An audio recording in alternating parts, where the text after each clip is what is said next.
Hello everyone, welcome to our channel. आप सभी students की डिमांड पे आज की इस वीडियो में हम लोग एनटीपीसी सीबीटी 2 एग्ज़ाम में आए हुए जो रीजनिंग के सवाल हैं जो कि आपसे लेवल 2 के एग्ज़ाम में पूछे गए हैं उसका बेहतरीन सॉल्यूशन करने वाले हैं, जो कि आपके आने वाले ग्रुप डी के एग्ज़ाम है उसके लिए रामबाण साबित होने वाला है आज का यह क्लास। तो आप लोग निश्चित रूप से इस सॉल्यूशन को अच्छे से करके जाना, देख कर जाना, समझ कर जाना, क्योंकि आप लोगों को आने वाले जो ग्रुप डी के एग्ज़ाम है उसमें सेम पैटर्न दिखने वाले हैं रीजनिंग के। क्योंकि आपने देखा लेवल 6 का जो भी आपका एग्ज़ाम कंडक्ट कराया गया था एनटीपीसी सीबीटी 2 का, और वहाँ पे लेवल 3 का जो एग्ज़ाम कंडक्ट कराया गया था, तो वहाँ पे आपने देखा लेवल 6 से लेकर लेवल 3 तक जितने भी शिफ्ट कंडक्ट कराए गए थे हर एक शिफ्ट में इन्होंने रीजनिंग के सेम पैटर्न को फॉलो किया है। सिवाय क्या था, तो लेवल 6 में ये लोग यदि 12 लोगों को बिठा रहे थे और लेवल 5 में 12 लोगों को बिठा रहे थे, 14 लोगों को बिठा रहे थे, तो यहाँ पे उन्होंने क्या किया, लेवल 2 में 6 लोगों को बिठा दिया, 8 लोगों को बिठा दिया और 5 लोगों को बिठाया। तो यहाँ पे केवल नंबर ऑफ़ पर्सन कम बिठाया सिटिंग अरेंजमेंट में, बाकी के लगभग सवाल जो हैं वो सेम दिखे हैं। तो आप लोगों को इसका बेनिफिट मिलने वाला है, आप लोग निश्चित रूप से इसका फ़ायदा ले सकते हो ग्रुप डी के आने वाले एग्ज़ाम में। तो आप लोग वीडियो को ध्यान से देखना, समझना, और यदि वीडियो आपको बेहतर लगे तो आप लोग वीडियो पे रिस्पांस निश्चित रूप से देना। यदि आप लोग रिस्पांस दोगे, वीडियो को लाइक करोगे, शेयर करोगे, तो मुझे लगेगा जो मैं अपना 1 घंटा का यहाँ पर समय दे रहा हूँ वो जो 1 घंटे का समय है आप लोगों के लिए महत्वपूर्ण है, आप लोगों के लिए बेनिफिशियल हो रहा है। तो मैं आप लोगों के लिए इस सीरीज़ को कंटिन्यू कर पाऊँगा, क्योंकि मुझे लगेगा ये जो हमारा 1 घंटे का समय है आप लोगों के लिए बेनिफिशियल हो रहा है। तो चलिए आज की क्लास की शुरुआत करते हैं। इससे पहले मैंने आपको लेवल 6 का सॉल्यूशन दिया है, लेवल 4 का सॉल्यूशन दिया है, जिसे आप लोगों ने बहुत ज़्यादा पसंद किया, तो उसके लिए आपका धन्यवाद। यदि आपको आज की क्लास भी पसंद आए तो आप लोग रिस्पॉन्स निश्चित रूप से देना, और जो लोग चैनल पर नए हो चैनल को सब्सक्राइब कर लेना। और प्लेलिस्ट यदि आपको चाहिए तो प्लेलिस्ट आपको हमारे चैनल पर मिल जाएगा एनटीपीसी सीबीटी 2 रीजनिंग सॉल्यूशन के नाम से, वहाँ पर जाके आप लोग सभी लेवल को अच्छे से कर सकते हो। फिर चलिए आज की क्लास की शुरुआत करते हैं। फर्स्ट क्वेश्चन आप लोगों के सामने देखो, डायरेक्शन का यह प्रश्न है। डायरेक्शन का मैं आपको एक छोटा सा कॉन्सेप्ट दे दूं। मान लो यदि यहाँ कोई पॉइंट है, इस पॉइंट से यदि आप ऊपर की ओर जाते हो तो यह हमारा जो साइड डायरेक्शन होता है यह उत्तर का होता है, यानी कि नॉर्थ का होता है। यदि इस पॉइंट से हम लोग नीचे की ओर आएंगे तो यह हमारा दक्षिण का होता है, यानी कि साउथ का होता है। यदि इस पॉइंट से हम लोग दाईं ओर बढ़ेंगे तो ये हमारा पूर्व का होता है, यानी कि ईस्ट का होता है। यहाँ से लेफ़्ट जाओगे तो आप लोग ये आपका वेस्ट यानी कि पश्चिम का डायरेक्शन होता है। ये छोटा सा कॉन्सेप्ट है। तो यहाँ पे यदि आपसे कोई कह दे जो उत्तर पूर्व दिशा कौन सा है, तो आप लोगों को इन दोनों के बीच का यह जो हिस्सा है यह आपका उत्तर पूर्व दिशा है, क्योंकि ये हमारा उत्तर है, ये हमारा पूर्व है। इसके ठीक बीच का जो दिशा होगा वो हमारा उत्तर पूर्व दिशा होगा। इसी तरीके से कोई वेस्ट पूछ ले आपसे जो पश्चिम दक्षिण कौन सा होगा, तो ये आपका हो जाएगा। ये कौन सा होगा, तो पूर्व दक्षिण होगा। ये एक छोटा सा कॉन्सेप्ट होता है। चलिए अब हम लोग प्रश्न को सॉल्व करते हैं। डायरेक्शन का प्रश्न आपसे जब भी कहे आप लोग प्रश्न को पढ़ते के साथ ही प्रश्न को सॉल्व करना शुरू कर दिया करो। कह रहा है रेवा पूर्व की ओर 40 मीटर। मान लो यह कोई पॉइंट है, यहाँ से रेवा जो है वो कहाँ जा रही है, तो आप लोगों को 40 मीटर जा रही है पूर्व की ओर। तो यहाँ से वो गई है पूर्व की ओर, कितना, 40 मीटर। उसके बाद आपसे कहा जा रहा है फिर वह दायां मुड़ती है। तो इस पॉइंट पे अपने आप को खुद को रख के देख लिया करो। यदि आपका फेस इस साइड है तो आपके लिए दायां कौन सा होगा, आप लोगों को दायां हमारा नीचे की ओर होगा, साउथ की ओर। तो वही वो कह रहा है फिर वह दाएं की ओर मुड़ती है और 20 मीटर चलती है। फिर वह दाएं की ओर मुड़ती है, फिर यहाँ से दाएं यदि मुड़ेगी तो यहाँ पे, और 18 मीटर चलती है। 18 मीटर देखो, यह जो आपका लेंथ है ये 40 मीटर का, जो कि यह 18 चल रही, इसलिए हमने यहाँ पे प्रॉक्सी से पहुँचाया है। उसके बाद आपसे कहा जा रहा है 18 मीटर दौड़कर एक संगीत स्टोर पे पहुंचती है, ठीक है। पुनः हुआ दायां मुड़ती है और 10 मीटर चलती है। अब इस पॉइंट से जो दायां मुड़ेगी तो कहाँ जाएगी, ऊपर नॉर्थ की ओर। कितना चल रही है, 10 चल रही है, 10। तो इसका हाफ मान लो 10। यहाँ पे पहुँच को 10 पे पहुँच चुकी है। अब आपसे कह रहा है इसके बाद वह बायां मुड़ती है और 24 मीटर चलती है। इसके बाद वो बायां मुड़ेगी तो बायां किधर जाएगा, यहाँ जाएगा, और 24 मीटर वो चल चुकी है, 24 मीटर। उसके बाद आपसे क्या कहा जा रहा है, उसके बाद आपसे कहा जा रहा है और अंत में वह दायां मुड़ती है और 12 मीटर दौड़ती है। अब यहाँ से फिर वो बायां मुड़ी और 12 मीटर चलेगी, तो 12 मीटर यहाँ पे चली गई। तो अब आपसे कह रहा है अब रीवा के सामने कौन सा दिशा है, तो रीवा के सामने कौन सा दिशा, आप लोगों के ऊपर की ओर वो जा रही है, उसका ये डायरेक्शन है 12 मीटर चल के, तो उसका दिशा कौन सा है, उसका फेस किस ओर है? आप लोग कहोगे उत्तर की ओर है, क्योंकि ऊपर की ओर बढ़ते जा रही है। वही आपसे पूछ रहा था फेस किधर है, तो उत्तर की ओर, यानी कि नॉर्थ इसका आंसर हो जाएगा, ऑप्शन नंबर फर्स्ट। तो ये होता है बेस्ट अप्रोच प्रश्न को सॉल्व करने का। आप लोगों को इतना स्लो नहीं करना, आपको फटाफट करना है। जैसे बोले फटाफट करके बढ़ाओ, और इसका आंसर आप लोग 30 से 40 सेकेंड के अंदर टिक कर सकते हो, आसान है। चलिए हम लोग चलते हैं नेक्स्ट सवाल पे।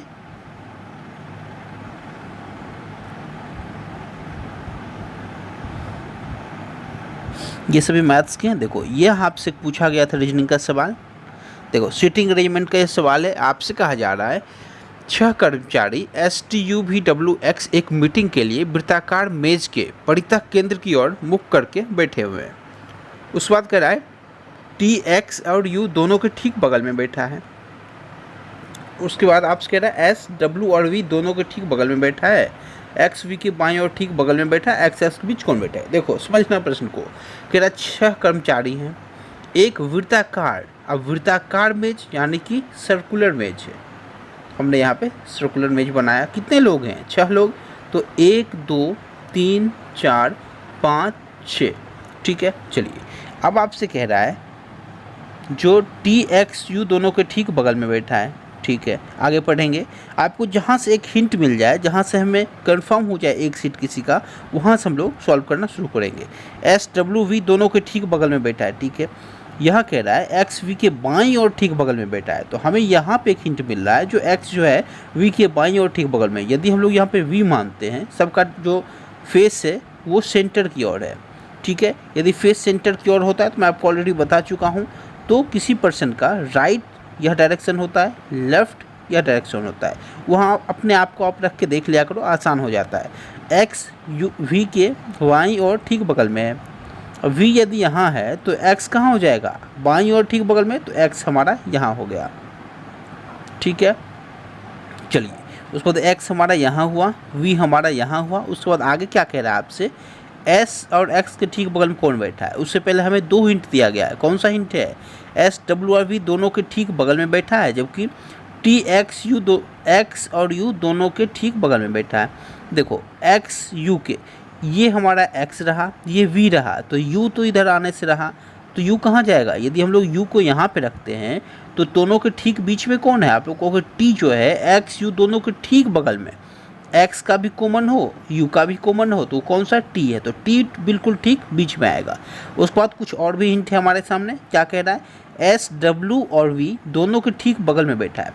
SWV दोनों के ठीक बगल में, तो हमारा V यहाँ पे रहा, और यहाँ पे यदि हम लोग W को रखते हैं तो क्या हमारा S बीच में आ जाएगा? आप लोग कहोगे बिल्कुल आ जाएगा, क्योंकि उसके बाद ही जो है S W के भी बगल में और V के भी बगल में बैठ पाएगा। तो यहाँ से हमने देखा हमारा जितना भी पोजीशन था वो फुलफिल हो चुका है। अब हमसे जो भी पूछे एग्जामिनर, हम लोग उसे जवाब दे सकते हैं। आपसे कह रहा है X और S दोनों के ठीक बगल में कौन बैठा है?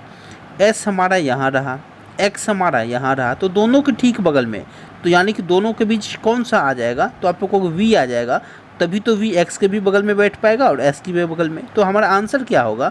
आप लोगों को V होगा, ऑप्शन नंबर फर्स्ट। तो ये होता है बेस्ट अप्रोच प्रश्न को सॉल्व करने का। चलिए हम लोग चलते हैं नेक्स्ट सवाल पे। उम्मीद करता हूँ आप लोग समझ पा रहे होंगे।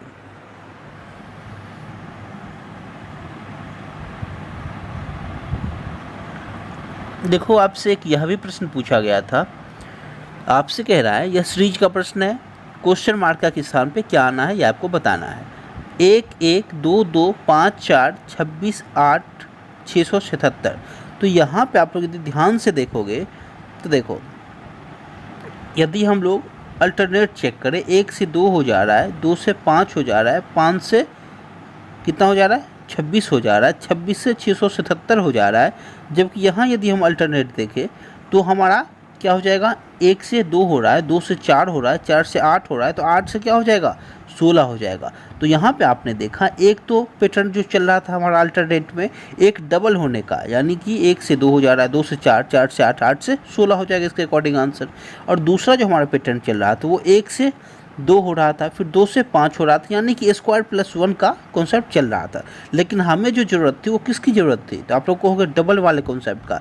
क्योंकि आप लोग एक कॉन्सेप्ट हमेशा ध्यान रखना, जब भी आपसे इस तरह का नंबर की वेन हो और नंबर रिपीट हो रहा है, तो आप लोग पहला जो लॉजिक लगाओगे हमेशा वो लगाओगे अल्टरनेट का। अल्टरनेट का यहाँ पे हमने देखते ही समझ लिया कि यह जो यहाँ कॉन्सेप्ट लगना है अल्टरनेट का लगना है, क्योंकि यहाँ पर मोस्टली नंबर जो है वो रिपीट हो रहे हैं, इसलिए हमने इस कॉन्सेप्ट का यूज़ किया और हमने देखा कि अल्टरनेट करने पे यहाँ डबल होते जा रहा है, तो 8 का डबल नेक्स्ट हो जाएगा 16। तो ऑप्शन नंबर 2 जो है इसका सही जवाब है। तो ये होता है बेस्ट अप्रोच। चलिए हम लोग चलते हैं नेक्स्ट सवाल पे।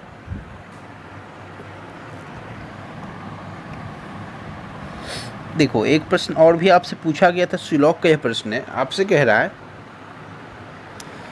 कथन में सभी कबूतर फाकते हैं, यानी मान लो ये हमारा कबूतर का हिस्सा है और सभी कबूतर क्या हैं, फाकते। तो यहाँ पे एफ से हमने फाकते को डिनोट कर दिया। सभी फाकते मैना है, यानी कि कंप्लीट सभी फाकते जो हैं वो क्या है, मैना है। अब आपसे क्या कह रहा है निष्कर्ष में, सभी मैना कबूतर हैं, ये हो सकता है क्या। तो अभी आप लोग यहाँ पे देखोगे मैना कहाँ है, ये है, और कबूतर कहाँ है, यहाँ है। तो क्या सभी मैना कबूतर हो सकता है, आप लोगों को नहीं हो सकता है, क्योंकि यह जो मैना का पार्ट है ये सभी पार्ट कबूतर का हिस्सा नहीं है। जबकि आपसे कह रहा है सभी मैना कबूतर हैं, तो नहीं है, ये क्लियर हो रहा है। चलिए सेकंड कह रहा है आपसे सभी कबूतर मैना हैं। अब देखो ये कबूतर का हिस्सा है, ये मैना का हिस्सा है कंप्लीट। तो वही आपसे कह रहा है क्या सभी कबूतर मैना है, तो बिल्कुल नहीं, क्योंकि यह जो कबूतर का हिस्सा है यह मैना के अंदर आया, यानी कि हमारा जो ये निष्कर्ष है सेकेंड, जो सभी कबूतर मैना है, ये जो कबूतर का हिस्सा है क्या इस सभी मैना के अंदर आ सकते हैं, आप लोगों को बिल्कुल आ सकते हैं, क्योंकि ये कंप्लीट हमारा मैना है और उसके अंदर छोटा सा पार्ट एक कबूतर का है, तो सभी कबूतर मैना होंगे ही होंगे। तो ये जो सेकेंड ऑप्शन है ये सही है, यानी कि सेकेंड निष्कर्ष केवल इनका सही है। किस ऑप्शन में है, आप लोग को केवल निष्कर्ष 2 पालन करता है, ऑप्शन नंबर 2 में है, तो यही हमारा आंसर हो जाएगा। काफ़ी आसान है, आप लोग करते चला करो।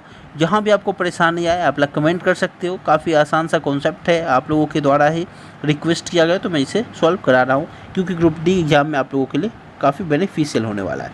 नेक्स्ट जो है आपके सामने वो लोग आपसे प्रश्न दे रहे हैं 6 8 = 12।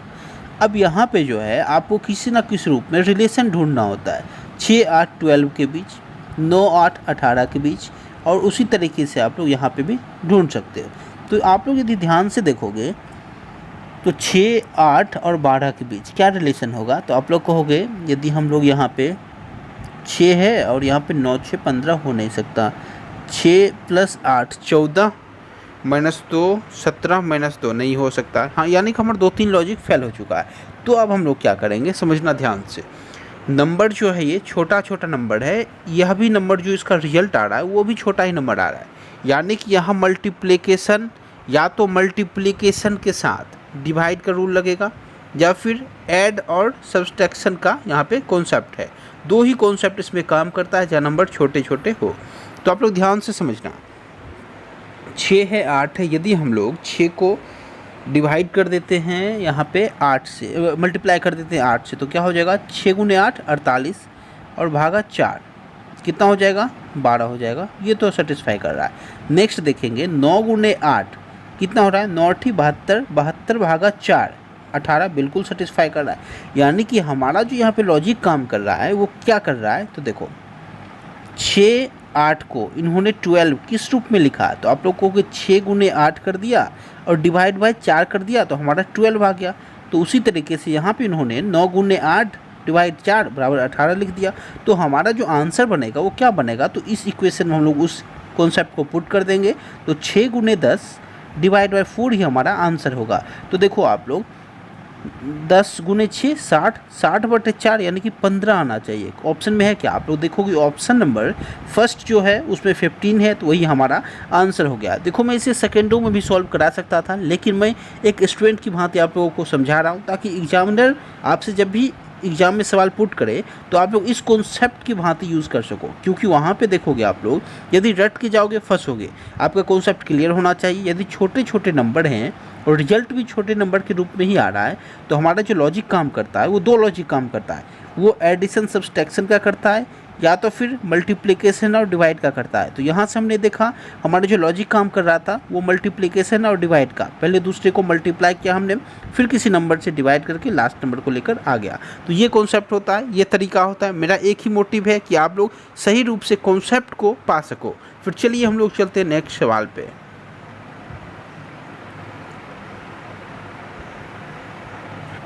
नेक्स्ट प्रश्न आप लोगों के सामने आपसे कह रहा है, यह कैलेंडर का प्रश्न है। 3 फरवरी 2015 को मंगलवार था, तो 6 जून 2015 को सप्ताह का कौन सा दिन होगा ये आपको बताना है। तो देखो ध्यान से आप लोग समझना, यहाँ पे जो हमें जाना है ईयर टू ईयर इक्वल है, यानी कि 2015 ईयर यहाँ भी गिवन है, 2015 ईयर यहाँ भी गिवन है।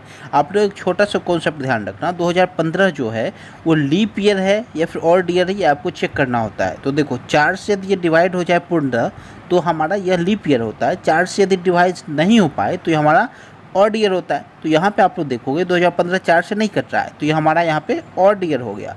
और यहाँ पे कॉन्सेप्ट हमेशा ध्यान रखना, ऑड ईयर में क्या होता है आपका, ऑड ईयर में फेब जो होता है वो 28 दिन का होता है, जबकि लीप ईयर में जो आपका फेब होता है वो 29 दिन का होता है।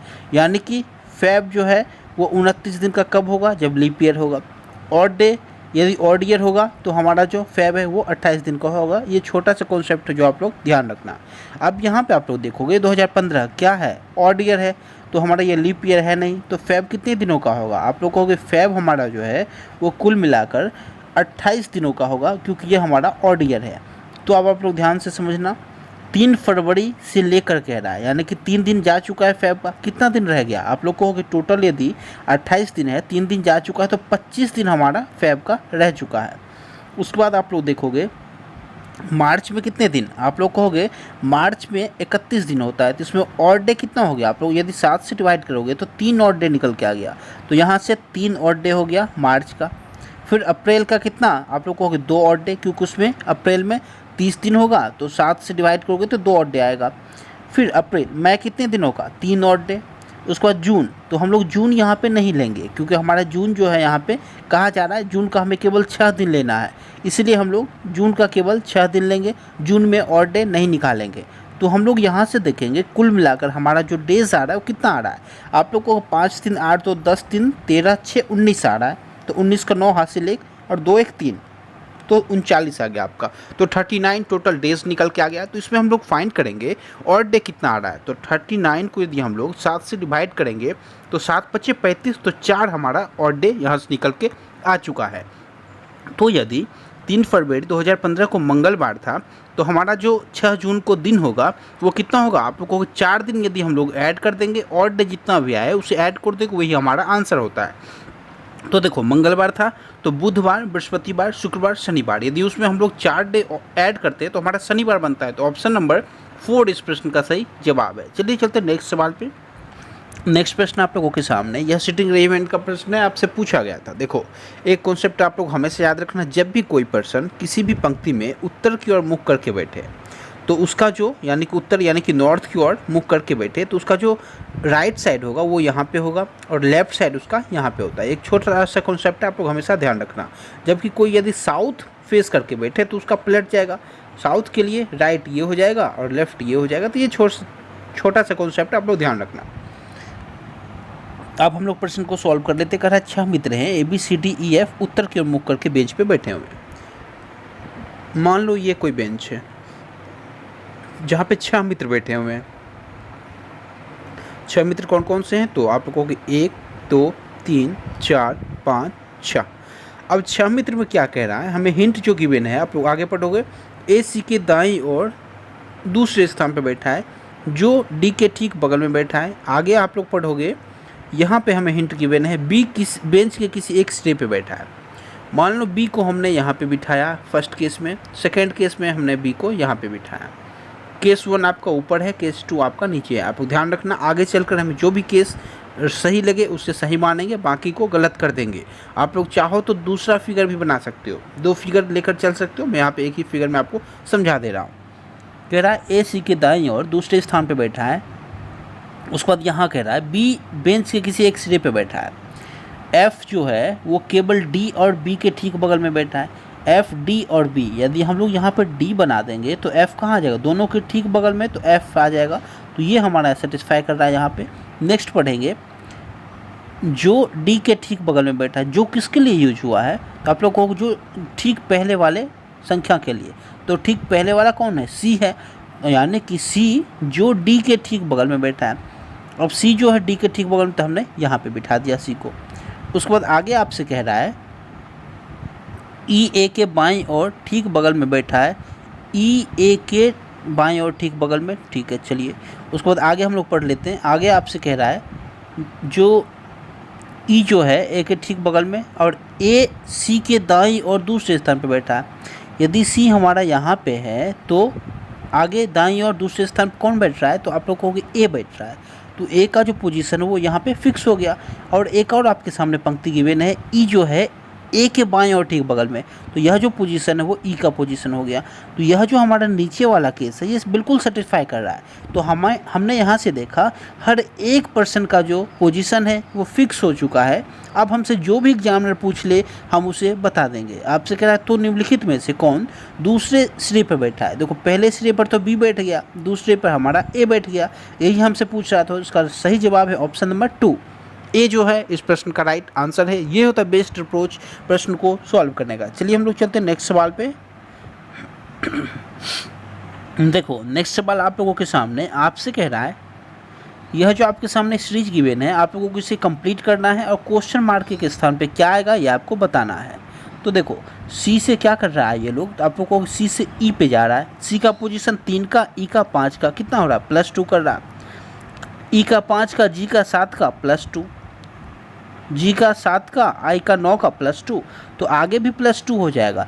तो आई से हम लोग +2 करेंगे तो क्या होगा, आप लोग कहोगे के हो जाएगा हमारा 11 जिसका पोजीशन होता है। तो के से हमारा शुरू होना चाहिए। कौन सा ऑप्शन है, केवल ऑप्शन नंबर 2 है। आप लोग चाहो तो कंप्लीट सॉल्व करो, लेकिन यदि आप लोग बेस्ट अप्रोच का यूज़ करते हो, स्मार्ट अप्रोच का यूज़ करते हो, तो आप लोग 1 सेकंड में आंसर लेके आ सकते थे। केवल फर्स्ट लेटर ही सेटिस्फाई कर रहा है, तो हमारा जो आंसर बना KAOE बन गया। तो ये होता है बेस्ट अप्रोच प्रश्न को सॉल्व करने का। चलिए हम लोग चलते हैं नेक्स्ट सवाल पे।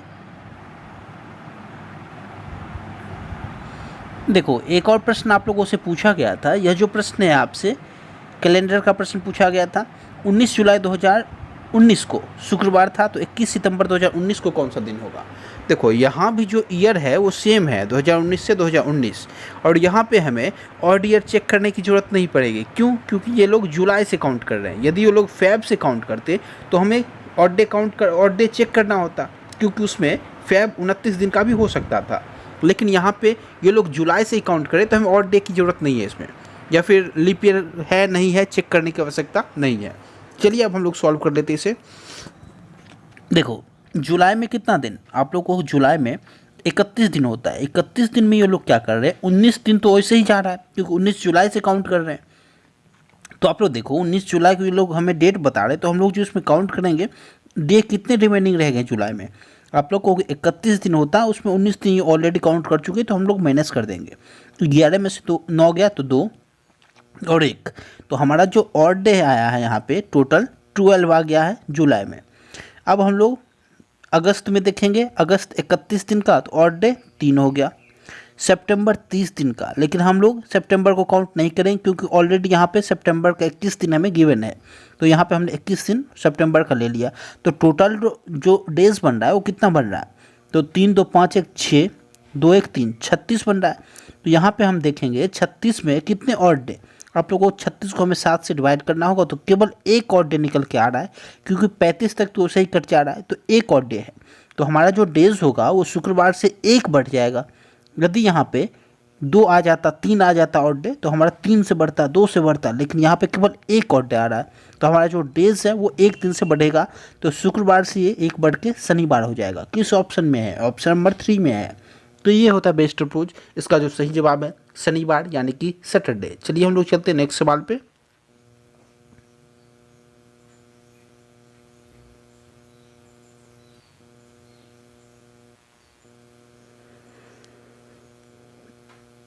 नेक्स्ट प्रश्न आप लोगों के सामने। देखो आपसे कह रहा है 5 लड़के हैं, आनंद, बालू, चरण, दिनेश, टॉम, एक सीढ़ी पर इस प्रकार बैठे हैं कि आनंद टॉम के ठीक नीचे वाली सीढ़ी पे बैठा है। तो 5 लोग हैं जिसमें हमें कंफर्म किसका सीट है, आप लोग कहोगे आनंद टॉम के ठीक नीचे। तो मान लो यहाँ पे कोई टॉम है और आनंद इसके ठीक नीचे, इन दोनों का पोजीशन फिक्स हो गया। आगे पढ़ेंगे, जो किसके लिए यूज हुआ है, तो आप लोगों को ठीक पहले यानी कि टॉम के लिए यूज हुआ है। तो टॉम जो है बालू के ठीक नीचे सीढ़ी पे बैठा है, यानी कि बालू उससे ठीक ऊपर बैठा हुआ है। उसके बाद आपसे कह रहा है जो चरण जो है आनंद और दिनेश के ठीक बीच वाली सीढ़ी पे बैठा है, चरण आनंद और दिनेश के। तो यहाँ पे देखो चरण आनंद और दिनेश, तो दिनेश कहाँ है, आप लोगों को यदि आनंद ये है तो इसके ठीक बीच चरण है और इससे ठीक नीचे दिनेश आ जाए, क्योंकि ऊपर तो दिनेश आ नहीं सकता। तो हम लोग देखेंगे क्या 6 लोग हो पा रहे हैं, तो आप लोग कहोगे 5 लोग क्या हो पा रहे हैं, तो आप लोग कहोगे 1 2 3 4 5, बिल्कुल पाँचों का पोजीशन लगभग हमें फिक्स मिल चुका है। तो यह जो क्रम बना वो क्या बना, BTACD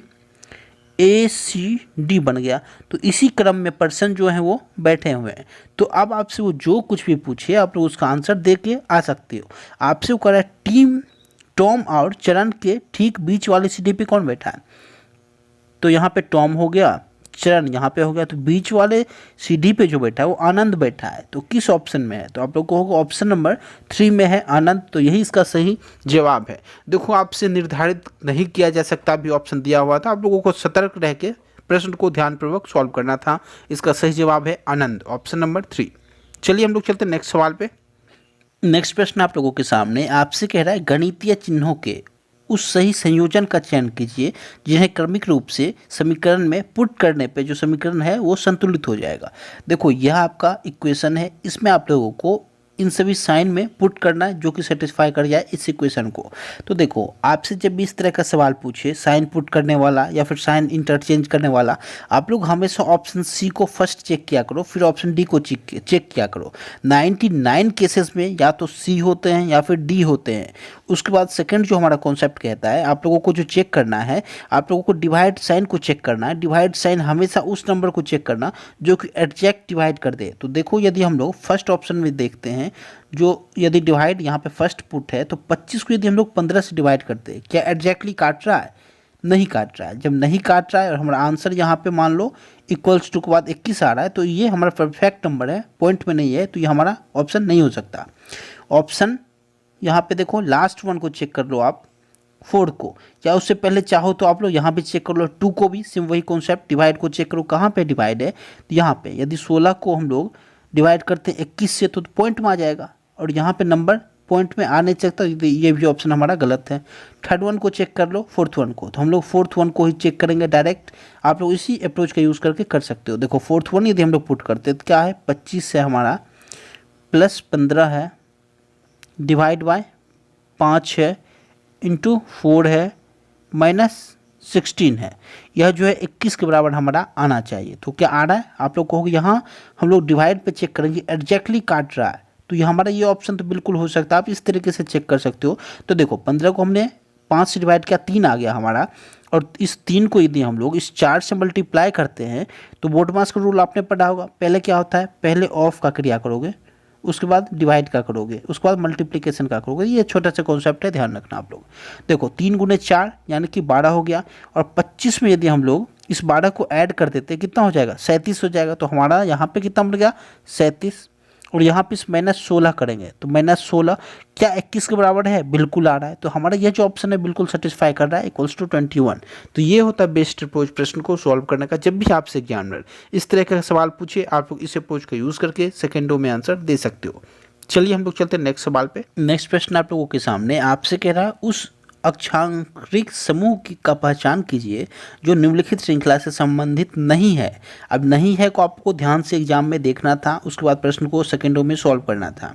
यानी कि यह जो सीरीज चल रहा है वो किसी एक पैटर्न को फॉलो कर रहा है और बीच में कोई ऐसा नंबर है जो उस पैटर्न को फॉलो नहीं कर रहा है। आप लोगों को उस नंबर या फिर लेटर को चूज़ करके यहाँ पे आंसर बताना है।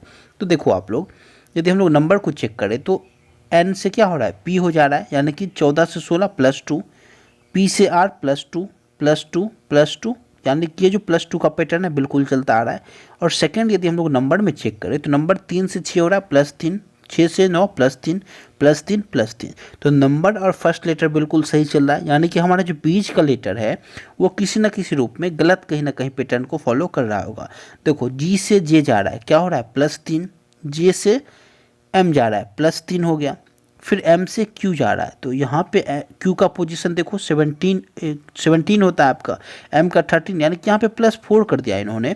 और जबकि यहाँ पे क्या किया है, तो आप लोगों को 17 से +2 कर दिया है, तो 19।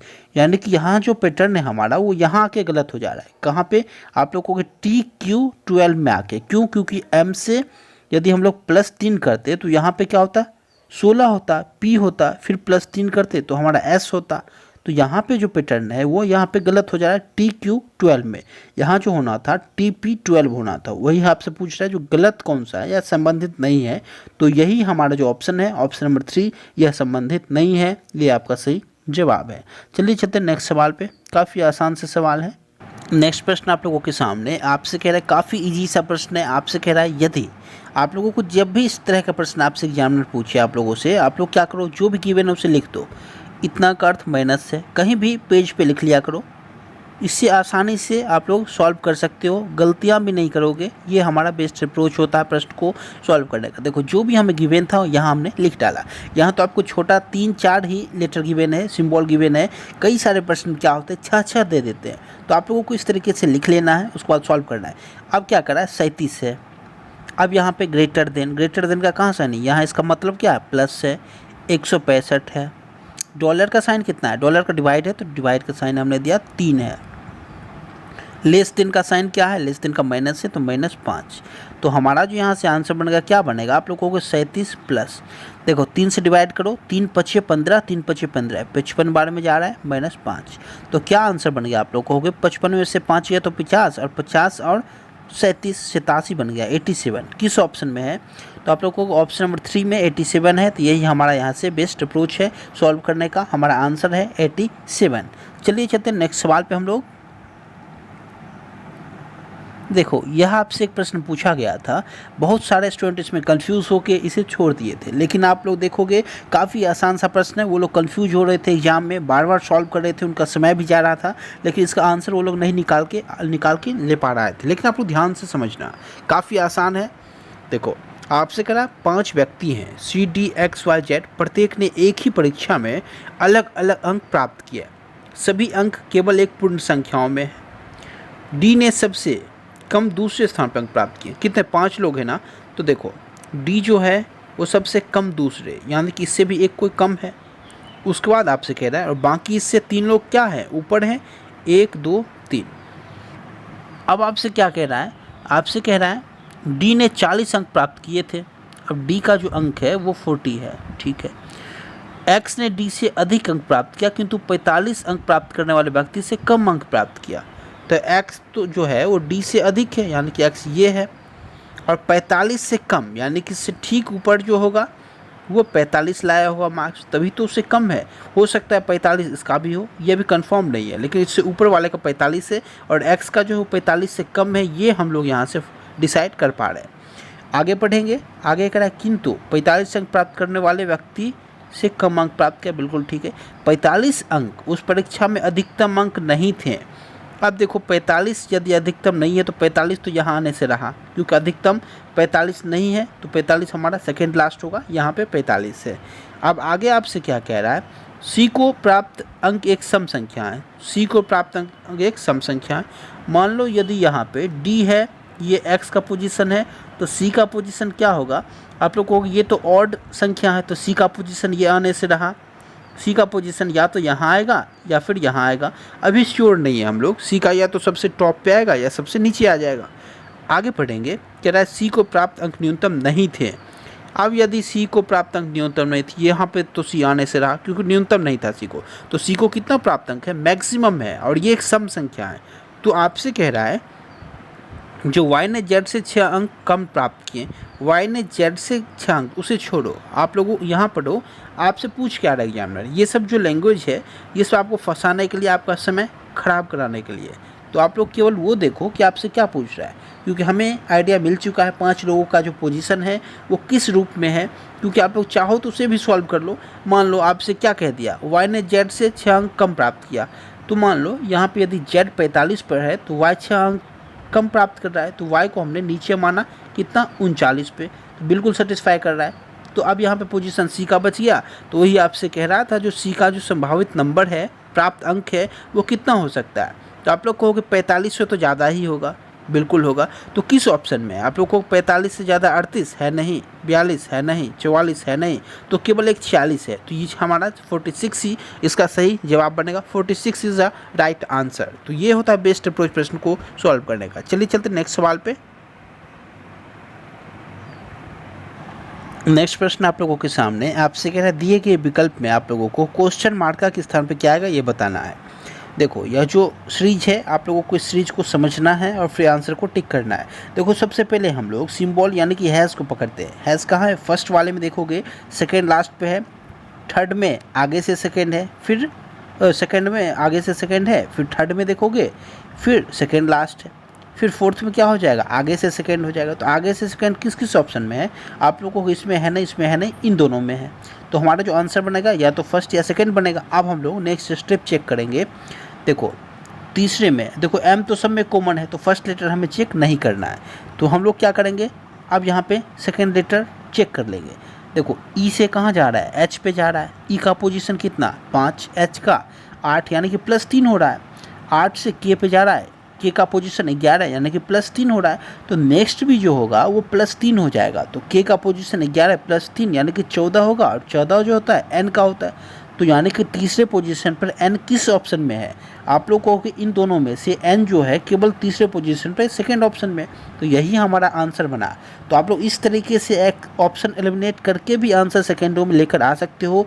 रीजनिंग का यही मतलब होता है। आप लोग वहाँ से समय कैसे बचा के आगे बढ़ोगे, क्योंकि आप लोगों को कंप्लीट सॉल्व नहीं करना है, बेस्ट अप्रोच का यूज़ करना है। यदि मैं इसे कंप्लीट सॉल्व करने बैठ जाऊँ, जो हैश होगा फिर 5 होगा, फिर 5 को चेक करूँ, ओ को चेक करूँ, तो यही हमारा समय चला जाएगा और आप लोग यहाँ पे नुकसान अपना कर लोगे। इसीलिए मैं आपसे कहता हूँ, मैं चाहूँ तो इसे आपको कंप्लीट सॉल्व कराता रहूँ, लेकिन क्या फ़ायदा है?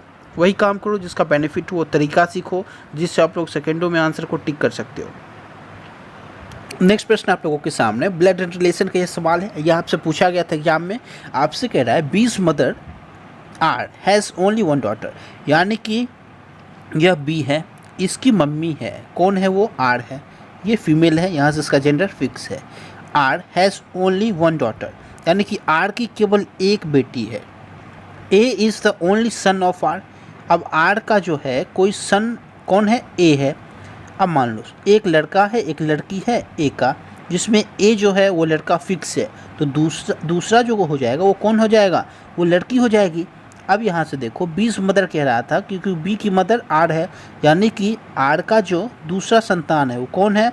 एक तो ए हो गया उसका सन, और दूसरी जो हो गई उसकी वो बेटी हो जाएगी, क्योंकि एक डॉटर भी है, तो यहाँ पे बी फीमेल हो जाएगी। तो यही आपसे कह रहा है जो how is B related to A. अब बी जो है ए से किस प्रकार संबंधित है? तो बी जो हुई वो ए की बहन हो गई। किस ऑप्शन में? सिस्टर, ऑप्शन नंबर 3 में है। तो यही इसका सही जवाब है। ये होता है बेस्ट अप्रोच। चलिए चलते नेक्स्ट सवाल पे हम लोग। नेक्स्ट प्रश्न आप लोगों के सामने श्लोक का यह प्रश्न है। आपसे कह रहा है कुछ आम संतरे हैं, मान लो यह जो है हिस्सा यह आम है और कुछ आम का हिस्सा संतरा है, यही संतरा, तो बीच का जो हिस्सा है ये आम भी है और संतरा भी है, दोनों है। अब आपसे आगे कह रहा है सभी संतरे अंगूर हैं, सभी संतरे अंगूर हैं, तो ये कंप्लीट जो संतरे हैं वो अंगूर का हिस्सा है। मान लो सभी संतरे अंगूर हो गए, तो अंगूर के अंदर ये संतरा आ गया हमारा, ठीक है। अब आपसे कह रहा है निष्कर्ष सभी अंगूर संतरे हैं, सभी अंगूर, अंगूर ये हमारा हिस्सा है अंगूर का, और कह रहा है सभी अंगूर संतरे हैं। क्या पॉसिबल हो सकता है? तो आप लोगों को नहीं हो सकता है, क्योंकि संतरा जो है वो अंगूर के अंदर है, अंगूर के अंदर है एक छोटा सा हिस्सा संतरे का, लेकिन सभी अंगूर संतरे के अंदर समा जाए, क्या ये पॉसिबल है? आप लोगों को पॉसिबल नहीं है, इसलिए हमारा ये स्टेटमेंट गलत हो गया, क्योंकि हमसे कथन में कहा गया था कि सभी संतरे अंगूर हैं। अब संतरे अंगूर के अंदर आ रहे हैं, तो क्या अंगूर सभी संतरे के अंदर आ सकते हैं? नहीं आ सकते। यहाँ जहाँ भी आपको 1% डाउट लगे आप लोग उसे गलत मान के चलोगे, तो ये हमारा गलत हो गया। नेक्स्ट कह रहा है सभी आम अंगूर हैं। अब देखो ये आम का हिस्सा है, ये अंगूर का हिस्सा है, तो सभी आम अंगूर हो सकते हैं। देखो कुछ तो हो सकते हैं, लेकिन क्या सभी हो सकते हैं? नहीं हो सकते। जहाँ हमें 1% डाउट लगे वो हम लोग गलत मानेंगे उस निष्कर्ष को। आप लोग जब तक 100% श्योर ना हो आप लोग किसी भी निष्कर्ष को सही नहीं मानोगे। तो यहाँ पे आपसे कह रहा था सभी आम अंगूर है, आम ये है आपका, अंगूर ये कंप्लीट है, तो क्या सभी आम अंगूर के अंदर आ सकते हैं? कुछ तो आ सकते हैं, क्या सभी आएंगे? नहीं आएंगे। तो हमारा दोनों का दोनों गलत हो गया। किस ऑप्शन में है? तो ऑप्शन फर्स्ट में है, ना तो निष्कर्ष फर्स्ट ना ही सेकंड पालन करता है। चलिए चलते नेक्स्ट सवाल पे। आशा करता हूँ आप लोग समझ पा रहे होंगे। आप लोगों को कंप्लीट जो सीरीज है वो आपको हमारे चैनल के प्लेलिस्ट में मिल जाएगा, आप लोग एक बार निश्चित रूप से उसे कर जाना। नेक्स्ट प्रश्न आप लोगों के सामने, ये तो बहुलक का प्रश्न था, आपसे मैथमेटिक्स का में पूछा गया था। देखो नेक्स्ट जो आप लोगों के सामने है, यह भी जीके का सवाल है, मैथमेटिक्स का यह सवाल हो गया। देखो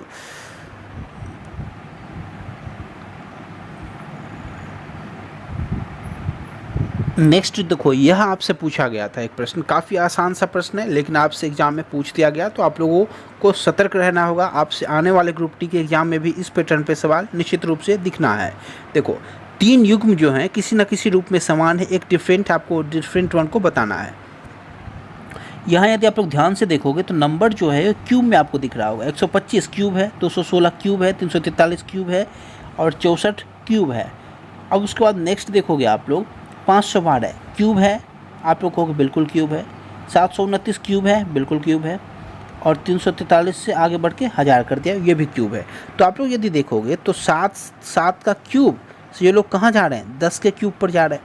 यहाँ देखोगे तो 6 के क्यूब से 9 के क्यूब पे जा रहे हैं। यहाँ देखोगे 5 के क्यूब से 8 के क्यूब पर जा रहे हैं। लेकिन जब यहाँ आप लोग देखोगे तो 4 के क्यूब से वो लोग 1331 यानी कि 11 के क्यूब पे चले जा रहे हैं। तो डिफरेंस 7 का है, जबकि डिफरेंस देखोगे 3 का है।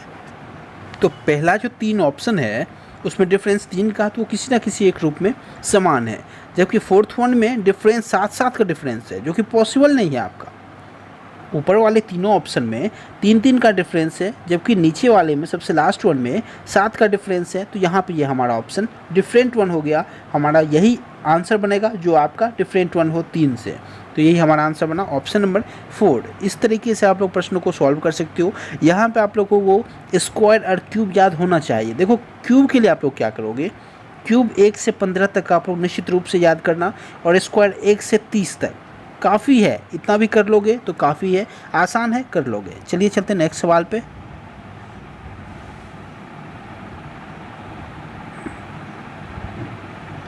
देखो एक न्यू पैटर्न का सवाल आपसे पूछा जा रहा है, एग्जाम में लगातार पूछा जा रहा है। आप लोगों को समझना होगा। हैबिट्स जो है यह लेवल 4 में भी दिखा, 6 में भी दिखा, आपसे लेवल 2 में भी पूछा गया, 3 में भी। इन सभी एग्जाम में सभी शिफ्टों में यह सवाल दिखा है, तो आप लोग ध्यान से करना। आपसे कह रहा है आगे पीछे दोनों दिशाओं में मिलाकर हैबिट जो वर्ड है HABITS, हैबिट्स जो वर्ड हैं, इसमें ऐसे कितने लेटर हैं जो कि अल्फ़ाबेट लेटर को फॉलो करते हैं। यानी कि अल्फ़ाबेट में जितने नंबर का डिफरेंस हो और यहाँ भी डिफरेंस है, वो कितने ऐसे नंबर हैं। आप लोग कहोगे H के बाद क्या होता है? I होता है, नहीं आ रहा है। HIJKLM बिल्कुल नहीं आया एक भी। अब A से करेंगे, A से B, एक तो यहाँ फॉलो कर गया। नेक्स्ट है A से B, B से C होना चाहिए था, I है तो नहीं है। D होना चाहिए, T है नहीं है। E होना चाहिए, ऐसा नहीं है, तो हमारा एक यहाँ से भी बन गया। अब नेक्स्ट देखेंगे, B से C होना चाहिए, नहीं है। B C D E नहीं है। I J K नहीं है। यानी कि हमने देखा शुरू से लेकर अंत तक अप्रॉक्स हमने देखा। I से T भी देख लो और S भी देख लो, नहीं है, हमारा कोई पैटर्न फॉलो नहीं हो रहा है। तो हम लोग अब क्या करेंगे, एक हमारा केवल यहाँ से आंसर बना। कब? जब हमने आगे से काउंट किया। अब हम लोग पीछे से भी काउंट कर लेते हैं। देखो ध्यान से समझना आप लोग। अब हम लोग यदि पीछे से काउंट करते हैं तो देखो S से T हो रहा है, बिल्कुल हो रहा है, एक यहाँ भी बन रहा है। T से I नहीं हो पाए क्योंकि S के बाद T है, T के बाद U होना चाहिए जबकि I है, नहीं है। VWX नहीं हो रहा है। फिर हम लोग T से करेंगे, UVWX नहीं हो रहा है। IJKL नहीं हो रहा है। BAH नहीं हो रहा है। AH नहीं हो रहा है। यानी कि केवल एक हमारा पीछे से हो रहा है और एक हमारा वहाँ पे आगे से हुआ था। कौन सा? तो A से B तक का हुआ था। यानी कि कुल मिलाकर ऐसे 2 ही लेटर हैं जो कि उसे सेटिस्फाई कर रहे हैं अंग्रेजी वर्णमाला के क्रम को। तो हमारा जो आंसर बनेगा 2 बनेगा, ऑप्शन नंबर फर्स्ट। चलिए चलते नेक्स्ट सवाल पे। उम्मीद करता हूँ आप लोग समझ पा रहे होंगे। काफ़ी आसान है, आप लोग चाहो तो आसानी से कर सकते हो। देखो नेक्स्ट प्रश्न आपसे कहा जा रहा है प्रीति की आयु कितनी है, ये आपको बताना है। ये आपसे प्रश्न में कहा जा रहा है और कथन आपके सामने 2 कथन गिवन है। फर्स्ट है प्रीति की आयु उसकी बहन अर्पिता से 10 वर्ष कम है। तो क्या हम यहाँ से प्रीति की आयु बता सकते हैं? आप लोग कहोगे नहीं बता सकते, जब तक हमें अर्पिता की आयु न प्राप्त हो हम नहीं बता सकते। तो देखो यहाँ पे प्रीति का बता नहीं सकते, इसके लिए हमें अर्पिता की आयु भी चाहिए। नेक्स्ट पढ़ते हैं, कह रहा है अर्पिता की आयु उसकी माँ की आयु से 25 वर्ष कम है और उसके पिता से 30 वर्ष कम है। अब देखो ये कह रहा है जो अर्पिता की जो आयु है माँ से 25 वर्ष कम और पिता से 30 वर्ष कम। यहाँ से भी ये डिसाइड नहीं हम लोग कर पा रहे हैं कि अर्पिता की आयु एक्चुअल में है क्या, क्योंकि हमें इसके लिए एक कंफर्म जो एज है किसी एक का परफेक्ट जो एज हमें कंफर्म गिवन होना चाहिए था, लेकिन ना तो फर्स्ट ऑप्शन में गिवन है ना तो सेकंड में। केवल हमसे कहा जा रहा है 10 वर्ष कम है, 25 वर्ष कम है। आखिर किससे कम है? अर्पिता से। तो अर्पिता की आयु दोगे तभी तो हम लोग बता पाएंगे प्रीति की आयु क्या है। तो यहाँ भी इन दोनों का स्टेटमेंट का कोई मतलब नहीं रह जाता है। इन दोनों की मदद से हम लोग कभी भी प्रीति की आयु ज्ञात नहीं कर सकते हैं। तो इसका सही जो जवाब बनेगा कथन फर्स्ट सेकंड दोनों एक साथ पर्याप्त नहीं है। तो ये होता है बेस्ट अप्रोच प्रश्न को सॉल्व करने का। निश्चित रूप से आपसे यह प्रश्न पूछा जाएगा आने वाले एग्जाम में, तो आप लोग ध्यान से समझते रहो। चलिए चलते नेक्स्ट सवाल पे। देखो यह भी प्रश्न एक पूछा गया था आपसे।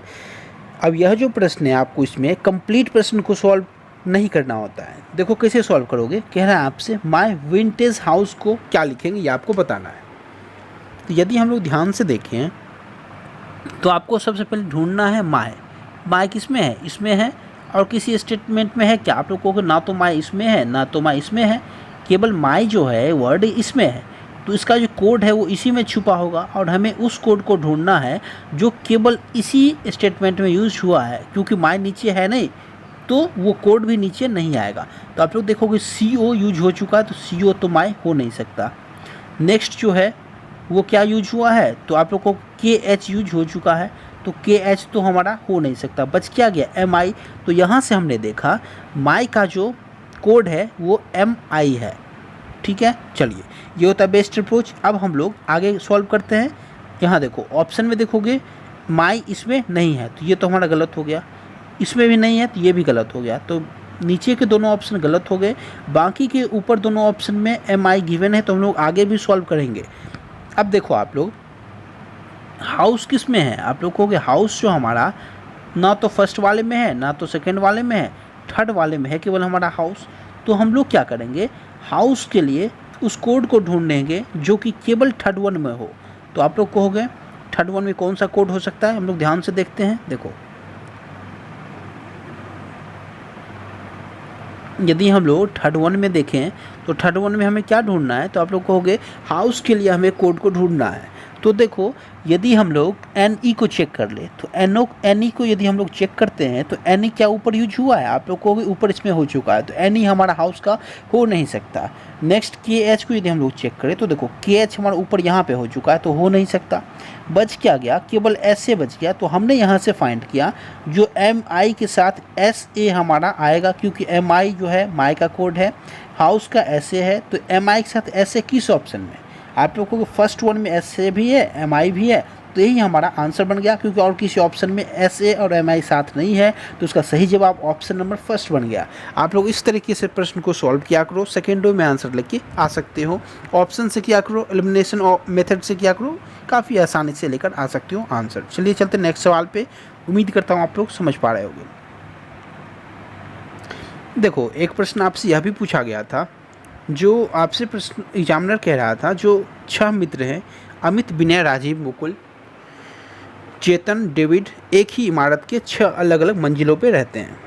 इमारत की सबसे निचली मंजिल का क्रमांक 1 है, यानी कि मान लो 1 2 3 4 5 6।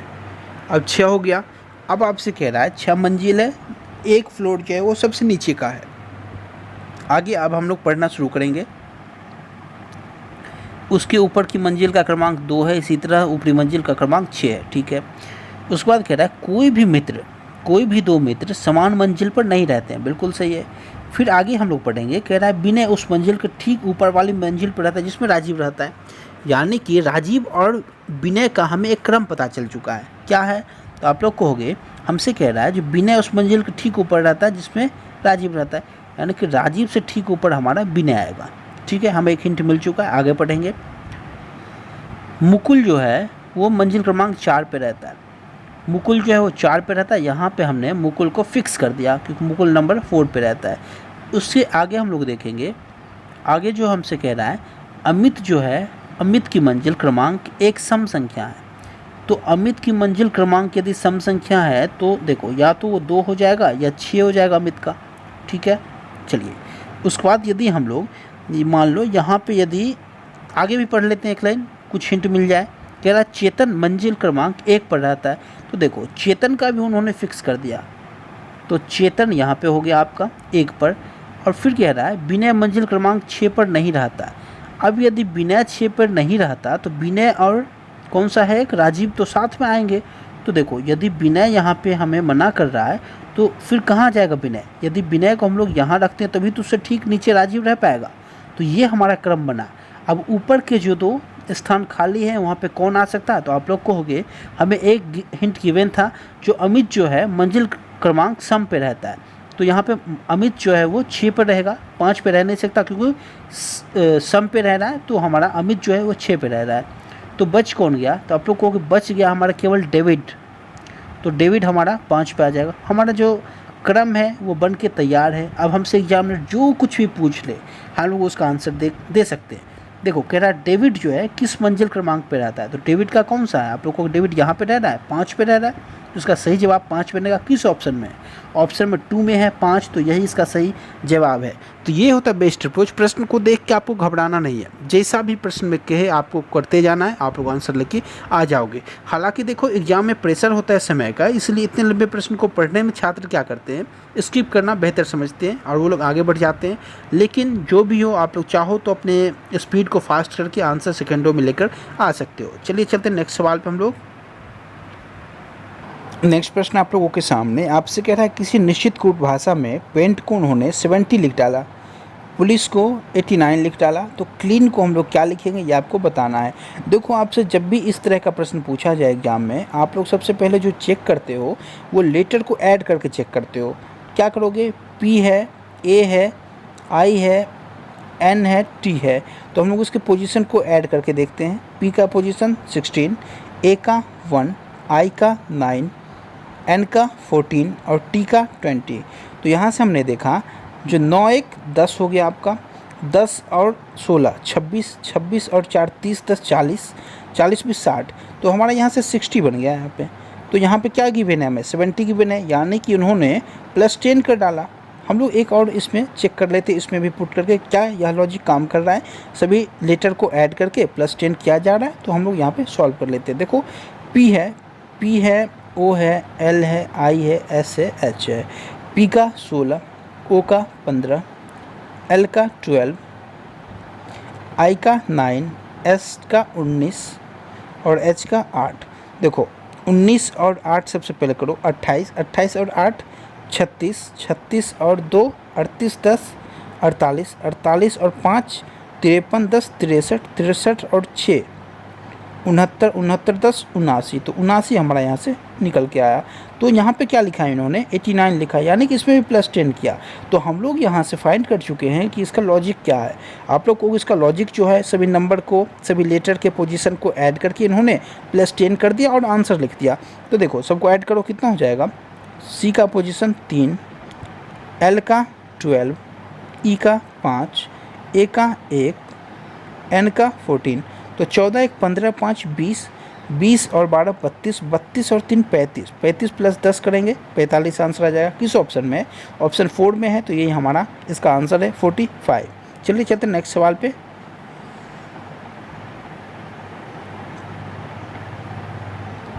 देखो नेक्स्ट प्रश्न आपसे पूछा गया है सिटिंग अरेंजमेंट का। सिटिंग अरेंजमेंट के कई सारे प्रश्न पूछे गए और सभी का लॉजिक सेम है। आप लोगों को कहीं भी प्रॉब्लम आए तो आप लोग कमेंट कर देना। देखो आपसे कह रहा है 6 व्यक्ति हैं, वृत्ताकार मेज के परितः केंद्र की ओर मुख करके बैठे हैं। यहाँ कोई सर्कुलर टेबल है जहाँ पे 6 व्यक्ति हैं, 1 2 3 4 5 6। अब आपसे कह रहा है सी डी के दाईं ओर दूसरे स्थान पर बैठा है। कहीं भी मान लो आप लोग कौन, तो सी डी के दाईं ओर। तो यहाँ पे यदि हम लोग डी को मानते हैं, सभी का जो मुख है वो केंद्र की ओर है, सेंटर की ओर है, तो उसका राइट होगा आपका वह पोजीशन, लेफ्ट होगा यह पोजीशन। ठीक है, तो इस कॉन्सेप्ट में आप लोग कंफ्यूज मत होना। आपसे कह रहा है सी डी के दाएं और दूसरे स्थान पर, डी के दाएं और दूसरे, पहले और दूसरे कौन है यहाँ पे, आप लोग को यहाँ पे सी बैठा हुआ है। ठीक है, आगे पढ़ेंगे। ए सी के ठीक बगल में बैठा है, तो ए जो है सी के ठीक बगल में, तो यहाँ भी आ सकता है, यहाँ भी आ सकता है, अभी हम लोग श्योर नहीं है। आगे पढ़ेंगे। एफ और ए के बीच केवल 2 व्यक्ति बैठे हुए हैं, तो यहाँ से यदि हम लोग देखेंगे, जो यदि ए को हमने यहाँ पे पुट किया तो एफ और ए के बीच 2 व्यक्ति, तो यहाँ पे एक व्यक्ति ये, एक व्यक्ति ये, तो यहाँ पे एफ आ जाएगा। लेकिन यदि हम लोग यहाँ पे ए को पुट करते तो यहाँ पे क्या 2 व्यक्ति को बिठा सकते थे? आप लोग को नहीं बिठा सकते थे, क्योंकि यहाँ पे डी आ जा रहा है तीसरे पोजीशन पे, और यहाँ पे भी डी आ जा रहा है तीसरे पोजीशन पे, तो ये पॉसिबल नहीं था। इसलिए हमने वहाँ से ए को हटा दिया है और ए का जो पोजीशन है वो यहाँ पे फिक्स कर दिया है। तो ए और एफ के बीच 2 व्यक्ति कौन कौन, तो एक तो सी बैठ गया, एक यहाँ पे जो बैठेगा वो हो जाएगा। नेक्स्ट करेंगे हम लोग। एफ बी जो है एफ के दाईं ओर ठीक बगल में बैठा है, एफ के दाईं ओर ठीक बगल में कौन बैठा है, बी बैठा है, तो बी का पोजीशन भी फिक्स हो गया हमारा यहाँ पे। अब आपसे एग्जामिनर जो भी कहे आप लोग निकाल सकते हो, क्योंकि 6 व्यक्ति बैठे थे, उसमें से A B C D F का पोजीशन फिक्स है, तो बच कौन सा गया, ई बच गया, तो ई को हमने यहाँ पे बिठा दिया और हमारा जो आंसर है वो बनके तैयार है। अब एग्जामिनर आपसे जो कुछ भी कहे आप लोग निकाल सकते हो। यहाँ पे सी है हमारा, ई है, ए है, डी है, बी है और एफ है। अब एग्जामिनर आपसे जानना चाह रहा है,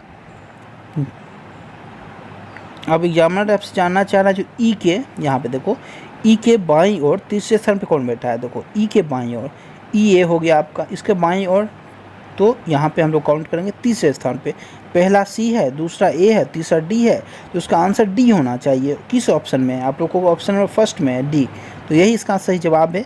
ऑप्शन नंबर फर्स्ट आंसर जो है इसका डी है। डी जो है वो ए के बाएं से तीसरे स्थान पे बैठा हुआ है, यही आपसे एग्जामिनर जानना चाह रहा, तो उसका राइट आंसर है ऑप्शन नंबर फर्स्ट। चलिए चलते हैं नेक्स्ट सवाल पे। सेम कॉन्सेप्ट है, आप लोग आसानी से कर सकते हो। इसमें आपका स्पीड होना चाहिए, स्पीड के लिए आप लोग प्रैक्टिस करो, जितना ज़्यादा कर सकते हो।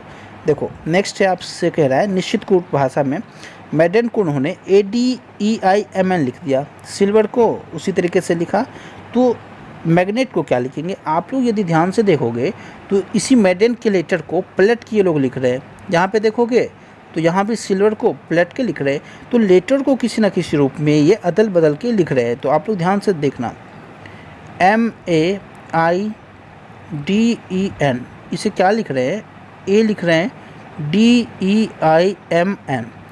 अब यदि आप लोग ध्यान से देखोगे तो मैडन को इन्होंने लिखा है ADEIMN।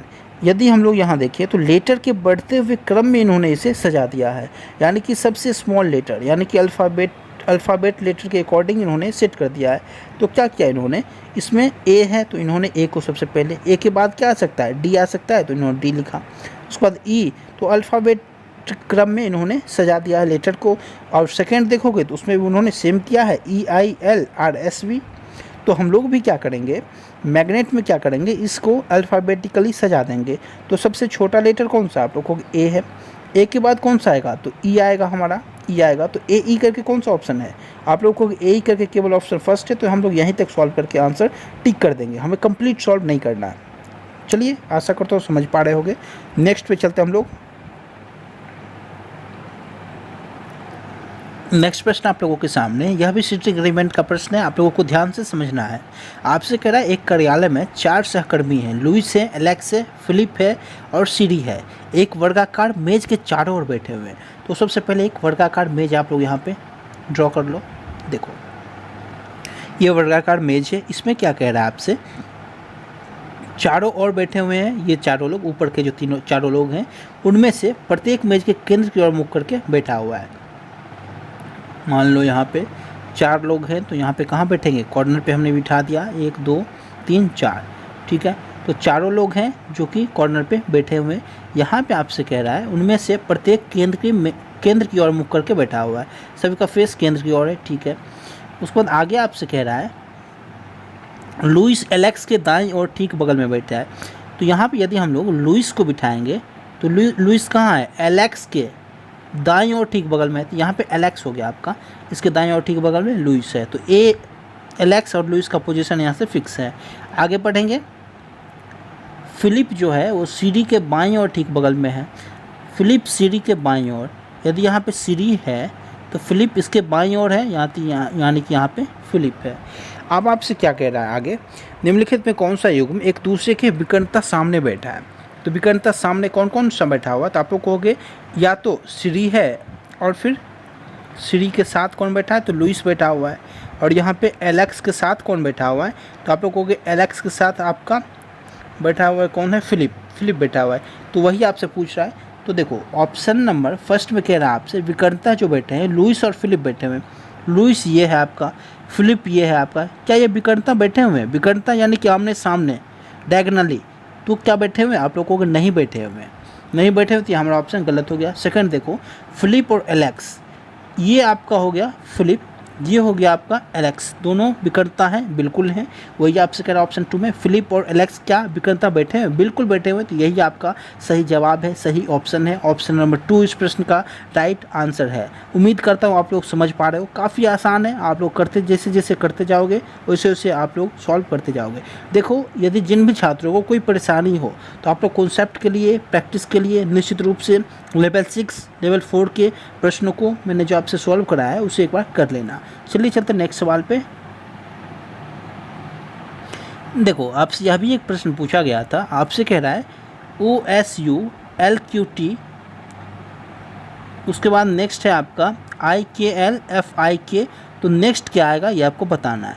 जिस भी रूप में ये दोनों एक दूसरे से रिलेशन रखते हैं उसी रूप में ये दोनों भी रख रहे हैं, उसी रूप में आपको बताना है कि इससे रिलेशन कौन रखेगा उस रूप में। तो देखो आसानी, बहुत आसान है समझना। ओ को इन्होंने एल लिख दिया, कितना है आपको, ओ का पोजीशन इनका 15 होता है, एल का 12 होता है, तो -3 कर दिया इन्होंने। यहाँ पे क्या किया है, आई से एफ किया तो -3 किया। तो यहाँ भी हम लोग जो करेंगे वो -3 ही करेंगे। वैसा नंबर को आपको लेकर आना है जिसमें यदि आप लोग -3 करोगे तो वो जे हो जाएगा। आप लोग को जे का पोजीशन 10 होता है, यदि हम लोग एम को लेकर आएंगे तो इसमें यदि -3 करेंगे तो जे हो जाएगा।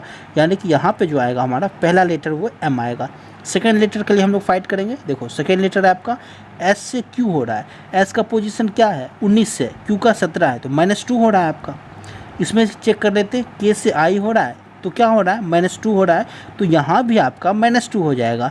यानी कि यदि t -2 होने के बाद है तो उससे बढ़ के 2 होगा, यानी कि v हो जाएगा आपका सेकेंड लेटर। तो एम वी से कौन सा ऑप्शन है, आप लोग कहोगे एम वी से केवल ऑप्शन नंबर सेकेंड है, तो ये आपका सही जवाब है।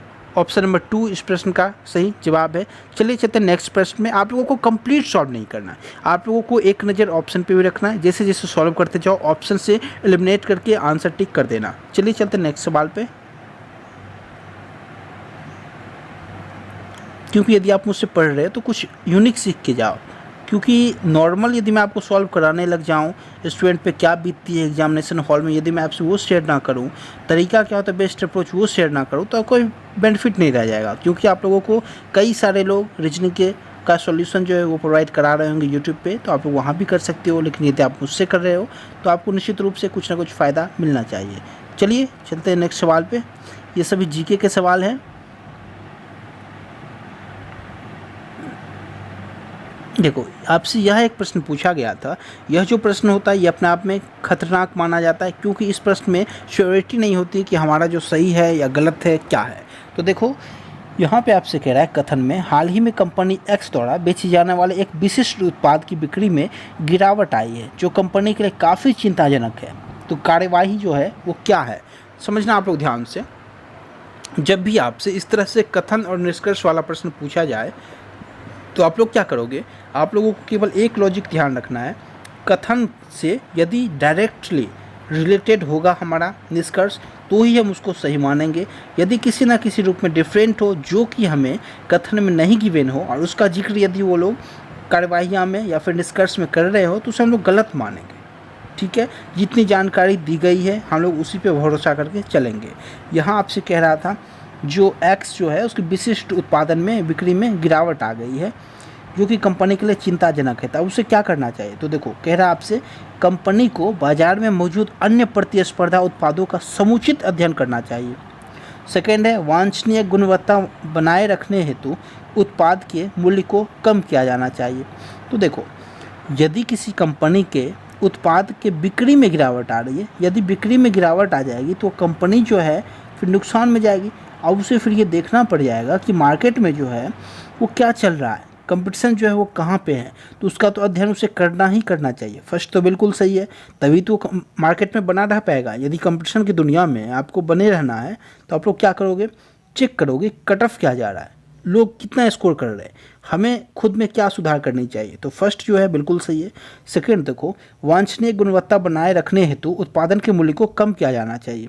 अब देखो यहाँ पे कह रहा है क्वालिटी में तो उसे कमी नहीं करनी चाहिए, लेकिन अपने जो उत्पाद है उसके मूल्य में कमी करनी चाहिए। देखो, यदि कंपनियां घाटे में जा रही है तो निश्चित रूप से यह तो फिक्स है कि उनके जो बिक्री में या फिर रेट में जो बढ़ोतरी है वो काफ़ी तेज़ी से हुई है, और जो कस्टमर है वो कहीं और से परचेज़ कर पा रहे हैं क्योंकि उन्हें जो है वो वस्तु कम रेट में मिल पा रही है।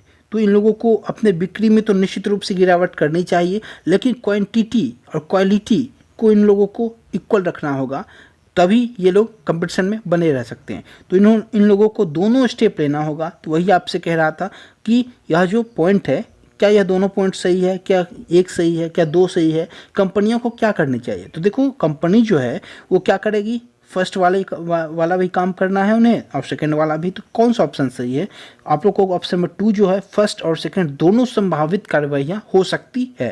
तो ये ऑप्शन नंबर 2 इस प्रश्न का सही जवाब है। इस तरीके से आप लोग सॉल्व कर सकते हो। चलिए चलते नेक्स्ट सवाल पे। देखो, यह एक प्रश्न आपसे पूछा गया था, इसे हम लोग कैसे सॉल्व करेंगे आइए हम लोग जानते हैं। कह रहा है 6 लड़कियां हैं, हर्षिता, प्रियंका, कुसुम, रागिनी, संगीना और टिया। इनमें से प्रत्येक की आयु अलग अलग है, केवल 3 लड़कियां हर्षिता से बड़ी है। मान लो यहाँ पे हर्षिता है, इससे 3 लड़कियां बड़ी हैं, ये कोई 3 लड़कियां हैं। यदि 3 लड़कियां बड़ी है तो 2 लड़कियां छोटी होगी, ठीक है। अब आपसे आगे कह रहा है केवल 4 लड़कियां संगीता से छोटी है। तो यहाँ पे 4 लड़कियां छोटी, तो 1 2 3 4, तो संगीता यहाँ पे आ जाएगी सेकेंड लास्ट में, तभी तो उससे चार लड़कियाँ छोटी हो पाएगी। उसके बाद आगे कह रहा है प्रियंका संगीता से छोटी है, यानी कि प्रियंका संगीता के नीचे आएगी, और हर्षिता से बड़ी है, तो यानी कि हर्षिता और संगीता के बीच में आ जाएगी कौन, प्रियंका। नेक्स्ट आपसे कह रहा है टिया इन सब में सबसे छोटी है, तो टिया जो है वो सबसे छोटी आ गई, सबसे लास्ट पोजीशन पे आ गई। कुसुम की आयु सबसे अधिक नहीं है। अब यदि यहाँ पे टॉप पे कुसुम नहीं है तो कुसुम कहाँ आएगी, यही एक खाली पोजीशन है, तो यहाँ पे कुसुम आ गई। अब बच कौन गई, जो भी बच गई उसकी आयु सबसे अधिक है। यहाँ पे जो भी बच गई हो, यहाँ से हम लोग ऑप्शन चेक करेंगे, बच गई है रागिनी, तो रागिनी यहाँ पे टॉप पे आ जाएगी, सबसे एजेड जो है वो रागिनी है। चलिए अब नेक्स्ट आपसे जो भी एग्जामिनर पूछे आप लोग यहाँ पे सॉल्व कर सकते हो। आपसे कह रहा है निम्नलिखित में से किसकी आयु हर्षिता से अधिक नहीं है। अब हर्षिता से अधिक जो है वो कुसुम का नहीं है और फिर टिया का नहीं है। किस ऑप्शन में, देखो टिया तो है नहीं ऑप्शन में, कुसुम है, तो ऑप्शन नंबर 4 जो है इसका सही जवाब है। कुसुम और टिया यदि दोनों होती तो दोनों आंसर होता, लेकिन यहाँ पे केवल कुसुम है ऑप्शन में, तो कुसुम इसका सही जवाब है। चलिए चलते नेक्स्ट सवाल पे, काफ़ी आसान है, आप लोग इस तरीके से सॉल्व कर सकते हो।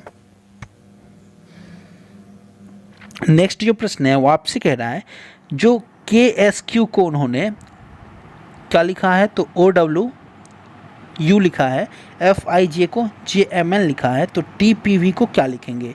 देखो K से O कितना बढ़ रहा है, आप लोगों को इसमें केवल एक लॉजिक चेक करना होता है, पहले दूसरे का जो रिलेशन है वही आपको इसके साथ किसका रिलेशन बनेगा बताना होता है। तो देखो सबसे पहले K से O जा रहा है, तो K का पोजीशन कितना, आप लोग कहोगे 11 होता है, O का 15, यानी कि +4 वो लोग कर रहे हैं। तो देखो यहाँ क्या +4 हो रहा है, आप लोग कहोगे F का 6 है, J का 10 है, तो +4 बिल्कुल सही है। तो फर्स्ट में उन्होंने +4 किया, सेकेंड में S से W जा रहे हैं, तो S का पोजीशन 19, W का 23, यानी कि +4 कर दिया उन्होंने। और यहाँ पे थर्ड में क्या किया है, Q से U जा रहा है, Q का 17 होता है और U का 21 होता है, यानी कि +4। तो हमारा जो लॉजिक चल रहा है वो +4 +4 +4 का चल रहा है। तो आंसर क्या बनेगा, आप लोगों को TPV है तो +4 +4 बनेगा, तो T से +4 करेंगे 24, यानी कि X। नेक्स्ट पी से +4 करेंगे, पी का पोजीशन 16 +4 यानी कि 20, तो टी हो जाएगा आपका। वी को +4 करेंगे, वी का 22 होता है, +4 तो 26 हो गया आपका, जेड हो गया। तो XTZ बनेगा हमारा आंसर। किस ऑप्शन में? आप लोगों को ऑप्शन नंबर 4 में है, तो यही हमारा आंसर है XTZ। ये होता है बेस्ट अप्रोच प्रश्न को सॉल्व करने का। चलिए चलते नेक्स्ट सवाल पे हम लोग।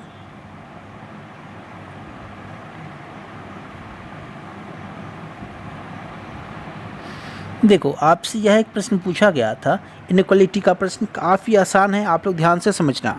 आपसे कह रहा है जो कथन जो आपको गिवन है वो यहाँ पे गिवन है, Q ग्रेटर है P से, यह सिंबल है। इसमें केवल आपको एक लॉजिक चेक करना होता है। देखो सबसे ग्रेटर जो मानोगे आप लोग इसे मानोगे, इससे जो छोटा सा हिस्सा होता है वो इसे मानोगे। यदि मैं सबसे पावरफुल बात करूँ तो ये हो गया, ये जहाँ पे आ गया वो ऑटोमेटिक सभी लोग उसके अंदर काम करेंगे। लेकिन यदि ये आ गया तो इसके अंदर जो काम करेगा वो केवल इक्वल्स टू करेगा, इसके अंदर जो काम करेगा केवल इक्वल्स टू करेगा, ना कि ग्रेटर करेगा। क्यों? क्योंकि ग्रेटर जो है ये इससे बड़ा होता है तो वो उससे अंदर काम कर नहीं सकता। तो यदि हमें ये दे दे और कह दे जो ये पॉसिबल है तो नहीं पॉसिबल है। ये एक छोटा सा लॉजिक है। और एक कॉन्सेप्ट याद रखना, अपोजिट जो साइन होता है वो कभी सेटिस्फाई नहीं करेगा। यदि वो ये साइन हमें दे दे और ये पूछ ले तो कभी सेटिस्फाई नहीं करेगा। ये दोनों साइन जब भी साथ आएंगे तो वहीं पे जो है वो हमारा ऑप्शन गलत हो जाएगा, क्योंकि ये दोनों साथ कभी आ नहीं सकते, टकराव हो नहीं सकता। चलिए फिर हम लोग इसे सॉल्व करते हैं। उस छोटे से कॉन्सेप्ट को आप लोग ध्यान रखना। निष्कर्ष जो आपको दिया है वो कह रहा है फर्स्ट ऑप्शन, जे लेस है ई से। जे कहाँ है? यहाँ है जे। लेस है ई से तो आप लोग कहोगे जे और ई के बीच कौन सा साइन है? तो आप लोग कहोगे तीनों साइन है, तीनों साइन है और सभी का जो डायरेक्शन है वो सेम है।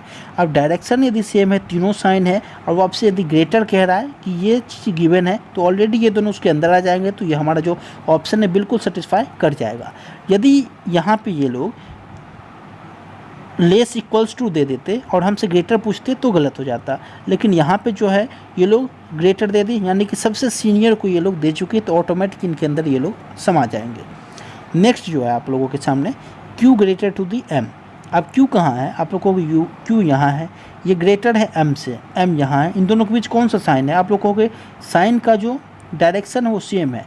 देखो साइन का डायरेक्शन सेम होना अनिवार्य है, तभी ये सही हो पाएगा।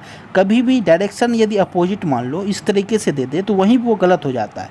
तो यहाँ पे ये सही है। अब हम लोग आगे पढ़ेंगे। Q ग्रेटर है M से, क्या ग्रेटर साइन बीच में आ रहा है QM के? आप लोग को बिल्कुल आ रहा है यहाँ पे, तो ये भी सेटिस्फाई कर जाएगा। तो दोनों का दोनों ऑप्शन हमारा सही हो जाएगा। किस ऑप्शन में है?